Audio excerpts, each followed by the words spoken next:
balik sila ko dak na.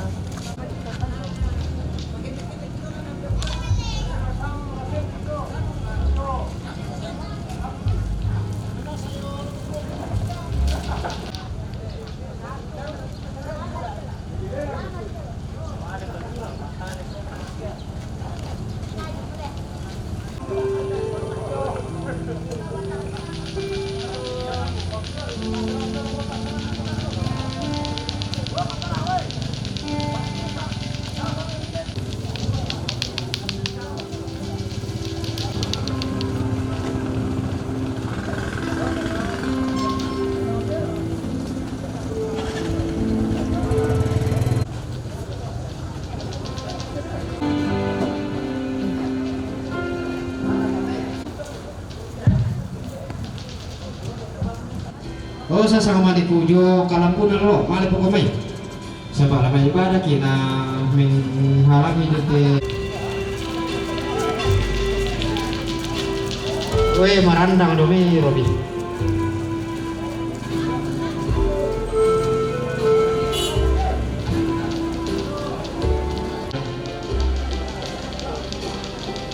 Yo, ibang tujuan na pasok dito. Ya, oke.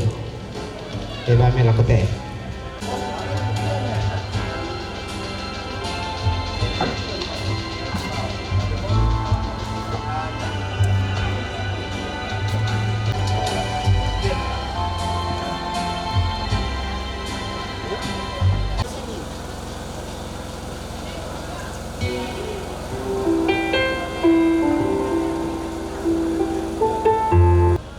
Selamat sore Bapak Ibu yang kekasih dalam Tuhan. Acara ibadah pada sore hari ini akan dimulai, dan sebagaimana ya acara yang akan kita lalui pada sore hari ini, yang pertama ibadah yang akan dipimpin oleh Bapak Ketua BPS Gereja Toraja, Bapak Dr. Alfred Anggui. Dan acara yang berikut ungkapan hati dari keluarga, dan yang berikut penyampaian dari Ambek Tondok si Tetena Tejona acara lagi pegaukan. Nah, berikut penutup. Demikian rangkaian acara yang akan dimulai pada sore hari ini, yang akan dipimpin oleh Majelis Gereja Jemaat Qurra. Dengan ini kami beri kesempatan.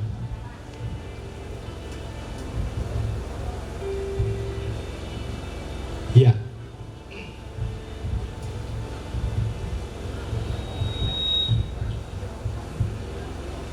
Iya, betul ya Pak. Ya. Rangkaian acara yang pertama ibadah yang akan dipimpin oleh Bapak Pendeta Dr. Alfred Anggui. Yang kedua ungkapan hati dari keluarga. Yang ketiga penyampaian dari pemerintah setempat sehubungan dengan jalannya acara pada saat ini. Dan yang berikut penyampaian dari Ambek Tondok, dan yang terakhir penutup. Khususi moto tu acara la dioleh tiap tuyate lako Majelis Qurra di Ben waktu.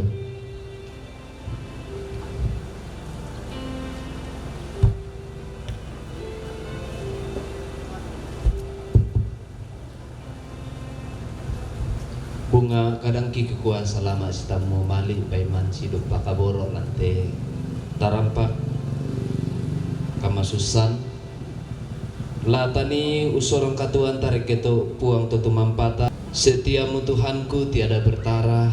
Kita nyanyikan bersama.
di terang dan gelap.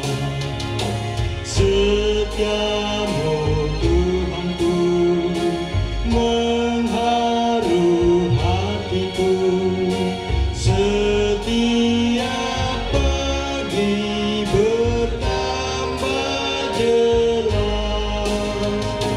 Yang ku perlukan tetap Kau berikan, sehingga aku pun puas lelah.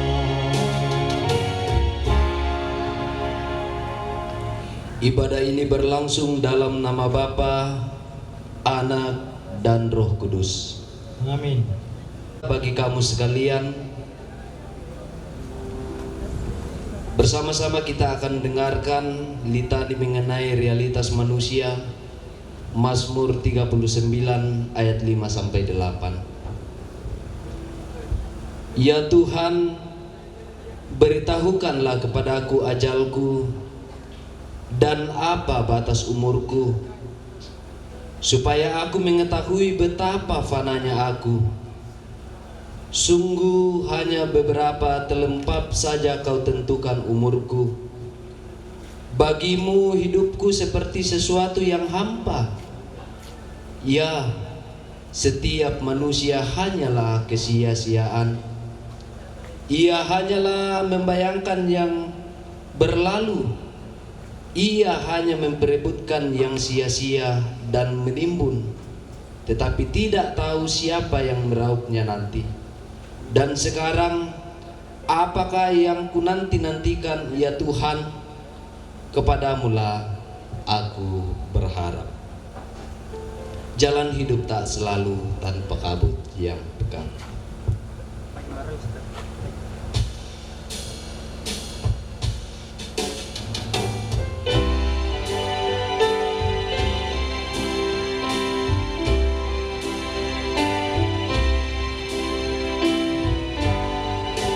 Jalan hidup tak selalu tanpa kabut yang berat, namun kasih Tuhan nyata pada waktu yang tepat. Mungkin langit tak terlihat oleh awan yang tebal, di atasnya angin kasih yang kekal. Habis hujan tanpa pelangi, bagai janji yang teguh. Di balik duka menanti, angin kasih Tuhanmu.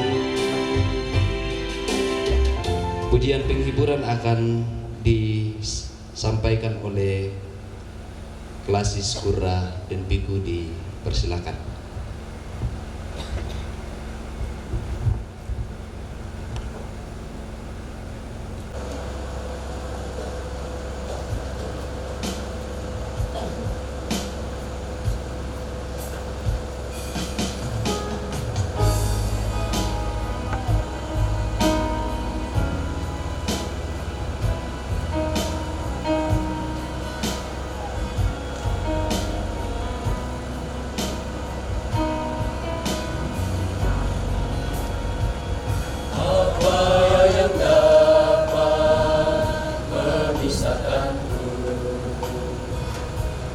Kasih-Mu Tuhan sahabatku, kelaparankan, ketelanjangankan, tak satu pun, tak satu pun.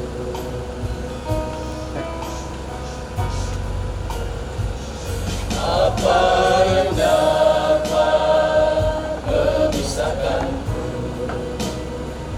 dari kasih-Mu Tuhan sahabatku, aniayakan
dari kasih-Mu Tuhan sahabatku,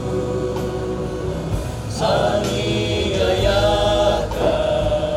penderitaannya, tak satu pun, tak satu pun, tiada satu pun seperti Kau Yesus, Kau sahabat yang sejati. Dalam bahaya Kau menggendongku, Engkau Yesus sahabatku. Tiada satu pun seperti Kau Yesus, Kau sahabat yang sejati.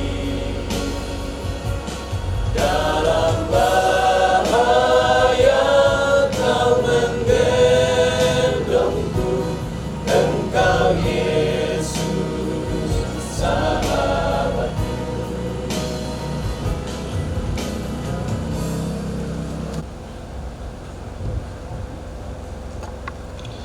Bapak Ibu Saudara-saudara yang kekasih di dalam Tuhan, segenap rumpun keluarga, mari kita tunduk kepala sejenak, kita menaikkan doa untuk pemberitaan firman Tuhan. Kita berdoa. Terima kasih Tuhan atas kasih setia-Mu yang terus boleh menjadi bagian kehidupan kami. Dari waktu ke waktu, dalam suka maupun duka, kami merasakan lawatan dan pertolongan Tuhan yang ajaib. Juga secara khusus bersama dengan hamba-Mu yang kami kasihi, Tante Mama Ega bersama dengan anak-anak dan segenap rumpun keluarga. Sejenak setelah kepergian hamba-Mu yang kami kasihi, beberapa waktu yang lalu, Engkau sendiri melihat keberadaan kehidupan keluarga. Tentu kami Tuhan tahu betapa rasa kehilangan itu begitu kuat menjadi bagian kehidupan keluarga. Tapi pada sisi yang lain kami juga boleh melihat kesetiaan-Mu Bapa, yang memungkinkan semua rumpun keluarga tetap hidup penuh dengan pengharapan sampai pada saat ini. Dari tempat ini, dari dalam segala keterbatasan hamba-Mu Tuhan berkenan menyapa kami. Berfirmanlah Tuhan, berbicaralah. Di dalam nama anak Yesus Kristus kami berdoa, terpuji nama Tuhan. Amin.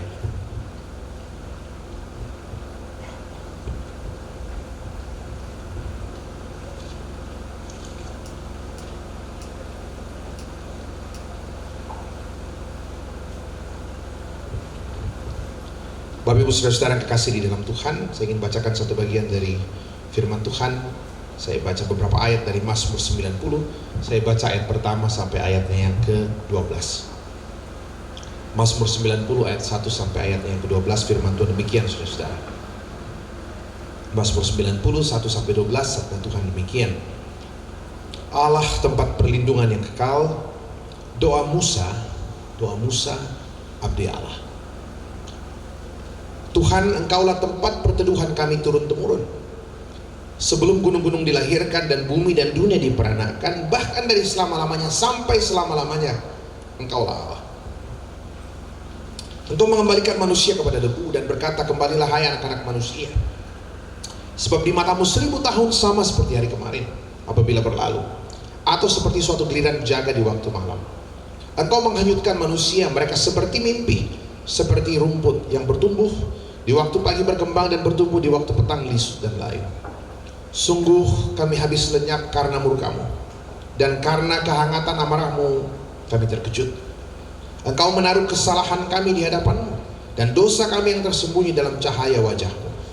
Sungguh segala hari kami berlalu karena gemas-Mu. Kami menghabiskan tahun-tahun kami seperti keluh. Masa hidup kami 70 tahun, dan jika kami kuat 80 tahun. Dan kebanggaannya adalah kesukaran dan penderitaan, sebab berlalunya buru-buru dan kami melayang lenyap. Siapakah yang mengenal kekuatan murka-Mu dan takut kepada gemas-Mu?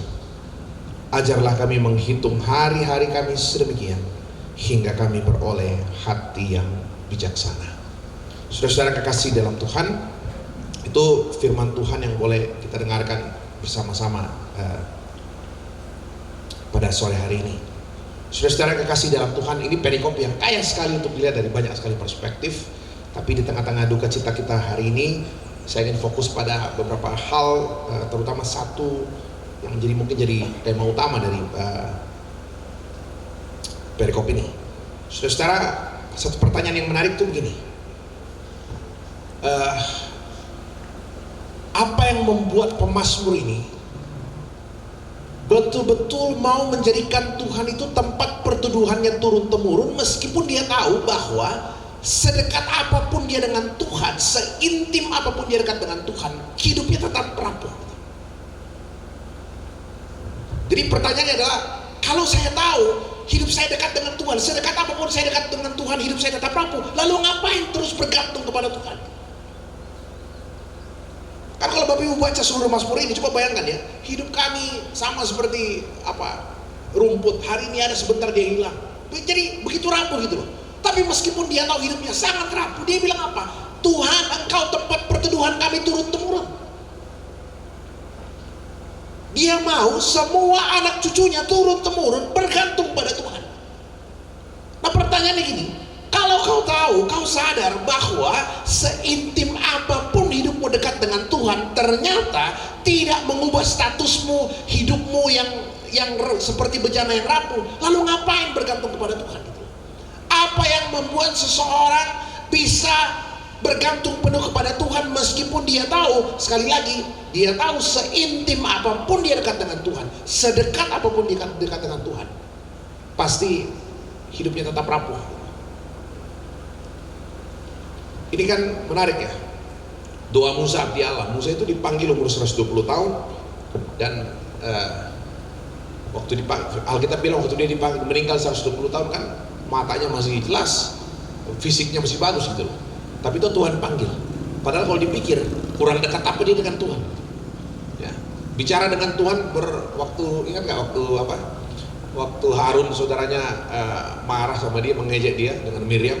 Tuhan marah sama Harun kan, indahku itu bisa kadang-kadang itu tahu ke Musa. Siapa yang berani? Siapa di antara hamba Tuhan yang bisa seperti Musa berbicara dengan Tuhan muka dengan muka? Jadi coba bayangkan, kalau dibilang urusan keintiman dengan Tuhan, dekat sekali dengan Tuhan. Tapi fakta memperlihatkan bahwa apa? Meskipun dia begitu dekat dengan Tuhan, ujung hidupnya adalah kematian. Nah, pertanyaannya saudara-saudara, kalau ternyata keintiman saya dekat dengan Tuhan, kedekatan saya dekat dengan Tuhan, ternyata tidak mengubah hakikat saya dari bejana yang rapuh, bejana tanah liat yang rapuh sekali, tidak berubah jadi bejana stainless yang dilempar ke sana kemari tidak pecah. Lalu pertanyaannya, untuk apa saya bergantung terus kepada Tuhan? Apa yang membuat pemazmur bisa mengatakan kepada Tuhan, Tuhan Engkau tempat perteduhan kami turun-temurun, meskipun dia sadar sekali lagi, sedekat apapun dia dekat dengan Tuhan, hidupmu tetap bejana tanah liat yang rapuh. Saya ingin seperti pemazmur yang meskipun saya sakit, saya rapuh, saya mau bergantung pada Tuhan. Saya ingin melihat apa yang dia juga bisa pahami, yang di dalam sakit saya bisa melihat kebaikan Tuhan yang besar. Saudara-saudara, itu pertanyaan yang menarik. Hari ini kan teknologi berkembang luar biasa, ya, ribuan tahun berlalu, ya, teknologi berkembang luar biasa.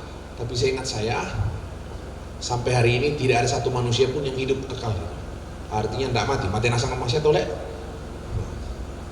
gitu, ya kan? Nggak ada. Gitu. Ribuan tahun berlalu, jutaan manusia yang paling pintar pernah hidup, termasuk yang terakhir tuh, yang Stephen Hawking ahli matematika kan, sampai dia cari di tengah masyarakat di neraka surga, mati juga pasti boleh. Jutaan manusia paling pintar pernah hidup, jutaan orang paling kaya pernah hidup. Dan kalau Bapak Ibu baca sejarah dunia, ternyata cerita orang yang mau hidup kekal bukan hanya di Toraja lagi Padana gitu, tapi di banyak sekali tempat gitu loh. Kaisar-kaisar, panglima-panglima di banyak negara selalu berusaha dengan jabatannya, dengan kekayaannya, bagaimana supaya apa? Nggak mati. Itu berlanjut sampai hari ini. Kalau saya baca di beberapa internet, saya bilang, wah gila juga ya, betul ya. Beberapa orang paling kaya di dunia kayak yang punya Amazon tuh, Jeff Bezos. Di situ dikatakan dia mengalokasikan dananya triliunan rupiah untuk buat riset bagaimana supaya orang sel-sel manusia diperbarui. Nah tak nama mati tuh, kualam penak pinang mati di kopasya buat ya. Jadi saudara-saudara coba lihat ya, seintim apapun kita dekat dengan Tuhan, seluruhnya berujung pada kematian. Dua saja yang tidak mati tuh. Ini tak nama mati tuh. Elia dengan Henok toh, yang dibilang di Alkitab terangkat hidup-hidup di surga. Nah, saudara, jadi itu pertanyaan paling mendasar. Nah, hal yang menarik saudara, apa yang membuat dia bertahan, bergantung kepada Tuhan, menjadikan Tuhan itu tempat perteduhannya turun-temurun. Menarik sekali. Ayat 2, anak khusus ayat 2 saya bacakan ya. Sebelum gunung-gunung dilahirkan dan bumi dan dunia diperanakan, sebelum bumi ada, bahkan dari selama-lamanya sampai selama-lamanya, Engkaulah Allah. Saya bilang sederhana. Kalau ditanya kenapa dia bergantung terus kepada Tuhan turun temurun, kenapa dia mengharapkan anak cucunya bergantung kepada Tuhan terus menerus turun temurun, meskipun dia tahu hidupnya rapuh, sederhana. Sebab dia punya satu keyakinan, dari kapanpun sampai kapanpun Tuhan tetaplah Tuhan. Tuhan selalu berdaulat, selalu berkuasa dalam hidupnya. Saya bilang, tong masyarakat keyakinan na Musa deh, potongan. Kan Bapak Ibu ingat toh, kalau baca cerita Musa, waktu pimpin Israel masuk negeri keluar dari Mesir toh, masuk ke negeri perjanjian, yang orang paling suka perdebatkan kalau pendeta-pendeta duduk, biasa nak wah, waktu beti Musa tani tangga taman, negeri perjanjian, gara-gara yang banget, masa ya banget itu sampai kian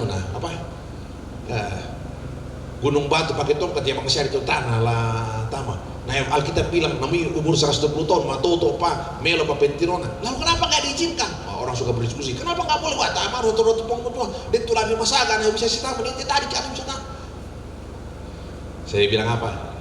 Mistake orang sedangkan Musa tanah pusing. Kan Musa terima dengan baik kan? Dan betul kan Musa? Betul.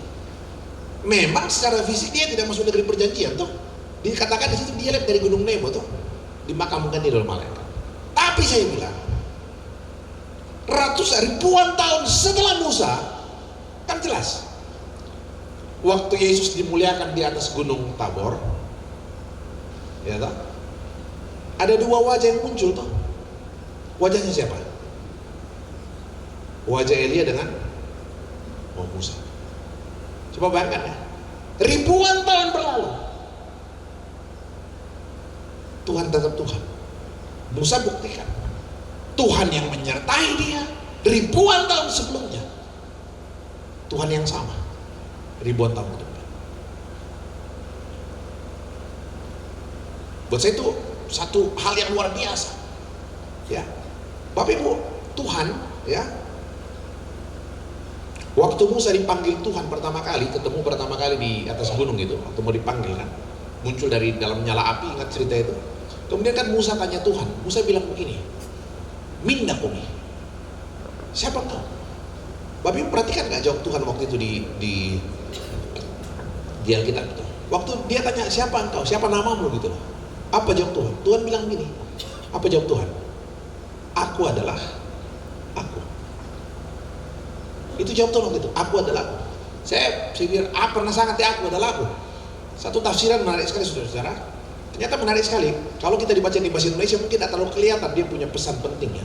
Tapi kalau Bapak Ibu baca dalam terjemahan bahasa Inggris misalnya, ya, aku adalah aku itu ditulis dalam bahasa Inggris double state. I am that I am. I am that I am itu semuanya dalam bentuk present tense. Yang bahasa Inggris kan dia juga waktu lampau dan juga waktu akan. Dia mengatakan I am that I am. Dia tidak mengatakan I am that I will, I am that I was that I am dan segala macam. I am that I am. Semuanya pakai present tense. Pesan pentingnya apa? Waktu ditanya, kau siapa? Aku adalah aku. Artinya apa? Aku ini adalah Tuhan yang selalu terus-menerus akan present, hadir setiap waktu, kapanpun, dimanapun. Tuhan hadir. Kehadiran Tuhan dalam seluruh perjalanan keberadaan hidup.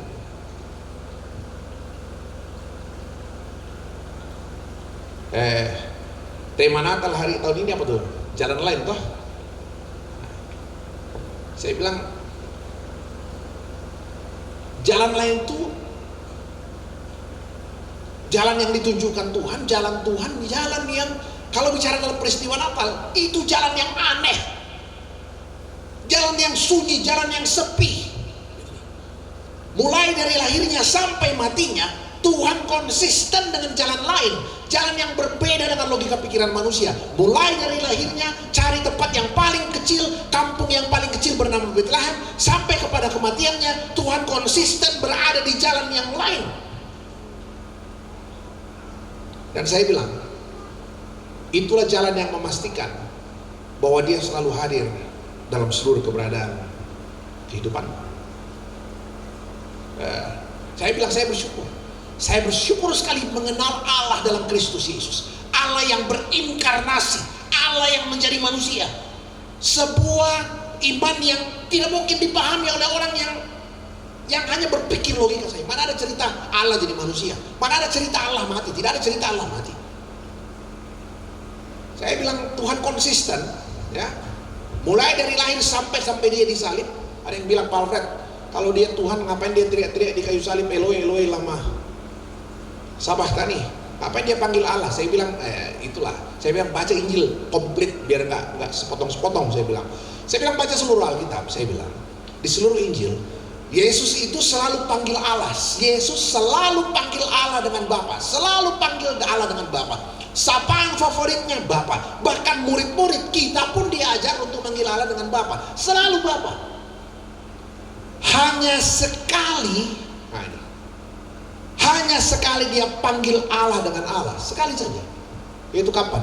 Ketika Dia berada di kayu salib. Kenapa? Sebab ketika Dia berada di kayu salib, Dia sedang menempatkan dirinya pada posisi manusia yang terkutuk dan terpisah dari Allah. Jadi saya bilang Tuhan konsisten dengan jalan itu. Ya. Dia mati, kita meninggal di rumah sakit. Tuhan mati di mana? Di kayu salib. Meninggal di antara dua penjahat. Coba bayangkan Bapak Ibu Saudara. Itu jalan Tuhan tuh. Tapi saya katakan, jalan itulah yang bisa memastikan kepada saya tentang kehadiran Tuhan, kepastian keselamatan di dalam Kristus. Masuk pendeta apa? Saya bilang, saya cerita nih. Dulu saya pernah pimpin sebelum COVID tuh. Pimpin ibadah apa? Jumat Agung di ini tuh, di Jembatan Rantepau. Ibadah Jumat Agung. Kan ya kalau tradisi gereja Protestan, gereja Katolik kan ada tahun-tahun gerejawi itu. Jumat Agung, habis Jumat Agung kematian, masih yang atau apa tuh? Sabtu Sunyi lah. Nah, dan apa ke Sabtu Sunyi apa tuh? Paskah kebangkitan toh? Saya habis pimpin ibadah Jumat Agung. Ada ibu-ibu tanya, Pak Alfred, saya bilang kenapa tante? Ibadah Sabtu Sunyi ki besok le. Kok iya? Terus buang-buangi Paskah gila. Iya. Pak Pendeta, hari ini kan ibadah duka cita kematian Tuhan Yesus. Buang-buang itu ibadah sukacita sebab Paskah kemenangan. Masih yang Sabtu Sunyi diantaranya. Kira-kira besok kalau ibadah Sabtu Sunyi ki pakai baju apa ki? Hukum pasangan pakai baju apa ki? Pokoknya kan tuh gelap-gelap, nayar kan tuh cerah-cerahnya. Kan diantaranya. Bukan wah, saya marah-marah tante yang penting mah baik aku rampung. Yang kopi main-main Pak Pendeta. Dapo salah kostum kiram pun nama foto tuh dapat dami Facebook masih ki. Saya bilang, oh iya, yang nanti gelap-gelap, kalau ada yang gelap-gelapnya tante boleh. Oh iya Pak Pendeta. Terus kalau datang ke besok Pak Pendeta, sedih-sedikit kasih senyum-senyum kira. Kuku ada saya bisa dibang sama tuh siapa sulit dibuang Yesus. Tapi saya berpikir, Bapak Ibu, Saudara-saudara, saya berpikir nih, sang ibu betul lagi mencoba mencari makna nih. Kira-kira perayaan Sabtu Sunyi ini pesannya apa nih? Mau bilang apa? Mau mengucapkan apa? Kan kalau selamat Natal sering kita ucapkan, Jumat Agung sering kita ucapkan, Paskah sering kita ucapkan. Terus kalau Sabtu Sunyi saat Kristus dikubur, mau bilang apa? Mau bilang selamat dikubur kan gak enak. Mau bilang apa? Saya bilang luar biasa. Saya bilang Sabtu Sunyi itu apa Bapak Ibu Saudara? Sabtu Sunyi itu saat Kristus ada dalam kubur. Kubur itu apa? Kubur itu tempat yang paling sepi. Kubur itu tempat yang paling gelap. Kubur itu tempat yang paling menyeramkan. Kubur itu tempat paling saya teriak dan tidak seorang pun mati. Kubur itu adalah tempat di mana? Tempat yang tidak mungkin dijangkau oleh orang yang paling mencintai diri saya sekalipun. Nggak mungkin temani saya dalam kubur. Secinta-cintanya istri ke suami, suami ke istri, anak orang tua ke anak, saudara ke saudara. Kalau yang dicintai duluan meninggal, saya nggak mungkin tinggal temani dalam kubur. Kubur itu apa? Tempat yang paling sepi, paling menyedihkan, paling menakutkan. Tempat di mana saya teriak dan tidak seorang pun dengar. Karena itu saya bilang, ketika hari itu Yesus ada di dalam kubur, apa yang Tuhan mau bilang? Ketika hari itu Kristus ada dalam kubur, Tuhan mau bilang satu hal, pendeta Alfred kau harus tahu. Saat Yesus ada di dalam kubur, itu adalah saat Tuhan mau mengatakan satu hal, bahwa apa? Pendeta Alfred kau harus tahu, di tempat yang paling sepi, paling gelap, paling sunyi, tempat di mana kau merasai kumanda bola atau pergi sarobo, tempat yang bahkan tidak terjangkau oleh orang yang paling mencintai dirimu sekalipun, kau harus percaya, di tempat yang paling sepi, gelap seperti itu sekalipun, Kristus ada di sana bersama dengan diri. Saya bilang begini, Allah yang mana yang bisa seperti itu? Saya bilang hanya Allah yang berinkarnasi, Allah yang menjadi manusia, yang bisa memastikan bahwa dalam dunia orang mati pun Dia ada. Makanya Mazmur 139, Bapak Ibu, Mazmur 139 bilang apa? Ya Tuhan, kemana saya dapat menjauhi roh-Mu? Kemana aku dapat lari dari hadapan-Mu ya Tuhan? Saya ke ujung langit, Kau ada. Saya ke ujung laut, Kau ada. Bahkan saya bawa tempat tidurku ke dunia orang mati pun, di situ pun Kau ada. Jadi buat saya luar biasa. Saya mau bergantung kepada Tuhan meskipun saya lemah, saya rapuh. Sebab saya tahu Tuhan akan selalu Tuhan kapanpun dan dimanapun.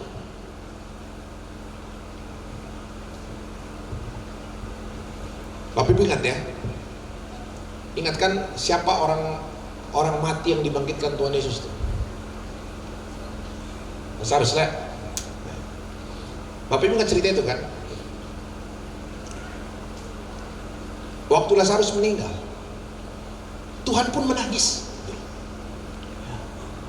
Tuhan menangis karena Dia sangat mengasihi Lazarus. Lazarus itu siapa? Temannya gitu loh. Dia namanya pelayanan lain doang mengiruko pikir-pikir aja di rumah Lazarus di Betani. Tapi Tuhan diizinkan meninggal. Ya. Yesus sangat mengasihi Lazarus.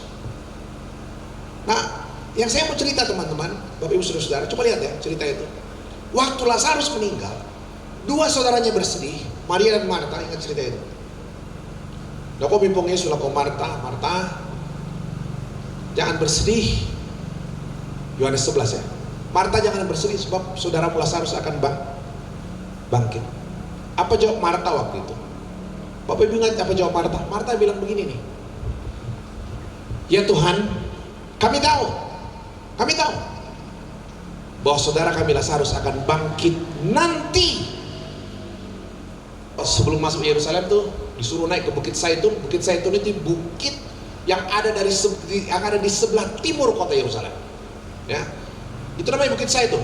Bukit yang ada di sebelah timur kota Yerusalem. Kalau Bapak Ibu berdiri di atas Bukit Zaitun, melihat ke bawah itu kota Yerusalem, ada satu pintu gerbang kota Yerusalem yang menghadap ke timur. Itu namanya pintu gerbang emas, Golden Gate. Pintu gerbang emas. Pintu itu tidak pernah dibuka sampai hari ini.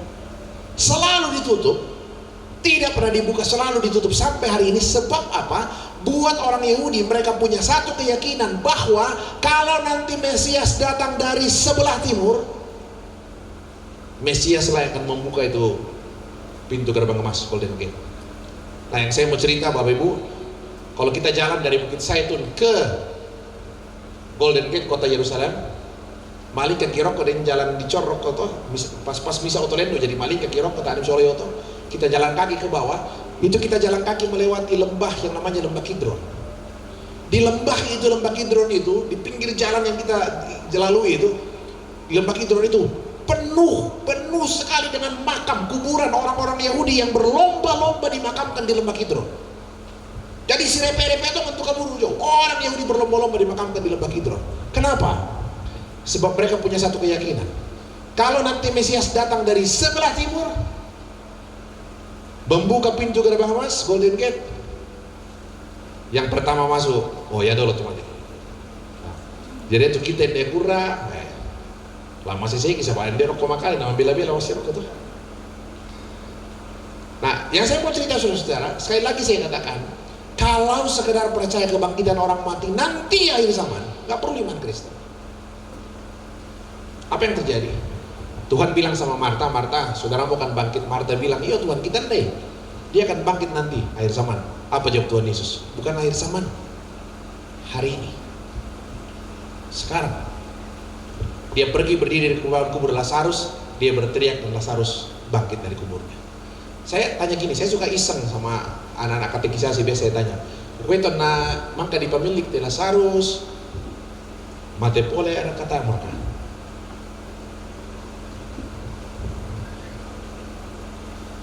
Kueto na di mangka di pemilik de Lazarus, mate pole ada kata mereka. Yang mikoi mate pole berarti penduan mate le. Yang mikoi kumua tanah mate berarti dia pajute. Nah, pempir-pir mau sudah jomeli Yerusalem pergi ke rumah Lazarus di Betani, tahu Lazarus cowok. Alkitab tidak tulis, tapi tradisi mengatakan dengan jelas Lazarus meninggal. Dia masih melayani sama saudaranya Maria dan Marta, tapi kemudian dia meninggal kembali.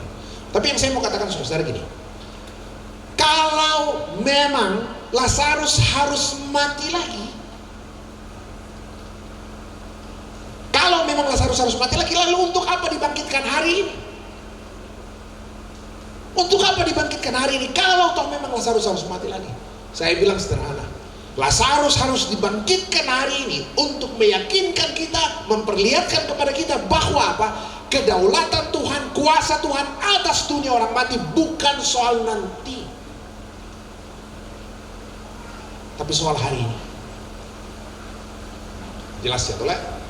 Kedaulatan Tuhan atas dunia orang mati bukan soal nanti, tapi soal hari ini. Makanya di dalam pengakuan gereja Toraja jelas dulu itu keadaan. Setiap orang yang meninggal di dalam Kristus, dia ada bersama-sama dengan Kristus. Kalau binatang, apa yang dapat memisahkan? Tidak ada memisahkan. Kematian sekalipun tidak. Setiap orang yang percaya meninggal di dalam Kristus, dia ada bersama-sama dengan Kristus. Kita syukuri seluruh kebaikan penyertaan Tuhan yang besar untuk keluarga. Hampir 2 tahun kalau tidak salah ya, kepergian Om Papa Ega. Tadi Tante bilang sama saya, aku minta Pak Alfred melayani bukan karena ketua sinode. Saya bilang, iya saya tahu Tante. Lebih karena kita dekat dengan Om dan Tante dan adik-adik. Ya, semenjak saya pindah dari Jakarta, beberapa kali ketemu dengan Om Papa Ega, saya bilang, Om ini mana mal juga le. Aduh, betul-betul kita adik-adiknya ini diperlakukan luar biasa gitu. Sapaan, tawa, nambiang memang gitu kan. Dan hari ini kita bersyukur karena boleh melihat Tante dan adik-adik kekasih semua terpelihara dalam kasih Tuhan. Ega dan Rini ya,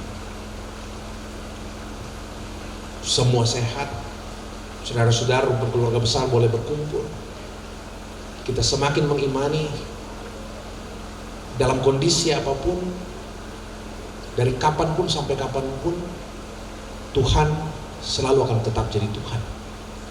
Tuhan tetap Tuhan yang selalu akan beserta dengan seluruh keluarga. Dalam rapuh, dalam lemahnya hidup kita boleh merasakan kebaikan, penyertaan dan pemeliharaan Tuhan yang luar biasa. Kita semua berdoa, Ibunda kekasih Tante Mama Ega terus terpelihara dalam kasih Tuhan. Adik-adik kekasih Ega dan Rini semua terpelihara dalam anugerah Tuhan. Tuhan anugerahkan seluruh hari depan yang terbaik. Kita percaya Tuhanlah tempat perteduhan kita turun dari kapanpun sampai kapanpun. Tubuh kita ini rapuh sekali. Hari ini dia ada, besok dia bisa hilang. Tapi kita percaya perlindungan Tuhan itu kekal untuk selama-lamanya. Tuhan menopang, Tuhan menolong segenap rukun keluarga. Amin.